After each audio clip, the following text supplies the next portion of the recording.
King Christian stood by the lofty mast in mist and smoke. So goes the royal Danish anthem. It's about the Battle of Kolberg Heath in 1644.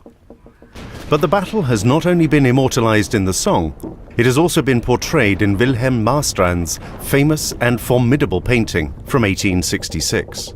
The painting shows the wounded Danish king amid the turmoil of war on the deck of the warship Trefoldigheden. The battle was between Denmark and Sweden.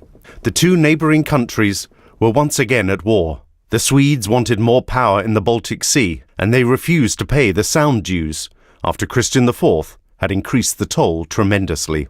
The history of Denmark involves numerous changes. Kings come and go and political alliances shift. But there is one significant constant factor in our history, and that is the position of the realm at the entrance to the Baltic Sea. In terms of military strategy, this was of great importance, not only in the era of sail, but also in the 20th century in the Cold War and right through to our own time. Economically, the position at the entrance to the Baltic Sea also meant that the Danish king could demand a toll on the use of the Sound.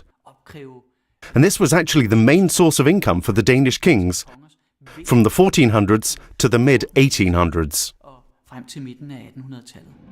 For Sweden, and to some extent Russia, it was particularly annoying that Denmark was in control of the Baltic Sea and levied a considerable toll on the use of the Sound.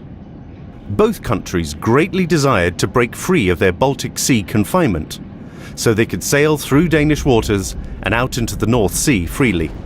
Especially Sweden, who had hardly any other possible access to the ocean, had, on several occasions, been so unhappy with the sound dues that war broke out.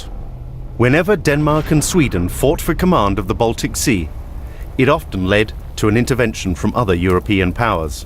The Baltic Sea area has always been an important trade area, where powers such as Great Britain, France, and especially the Netherlands have had great interest. Who won the war was not necessarily the main issue to all of these countries. To them, what mattered was that a balance was maintained so that neither Denmark nor Sweden would gain too much power, which would enable them to increase the sound dues even more. For this reason, loyalties shifted back and forth. One example of this being whenever the Dutch entered with their great auxiliary fleets. During the four Dano-Swedish wars, from the Torstenson War in the 1640s to the Great Northern War in the early 1700s, the Dutch changed sides no less than 4 times.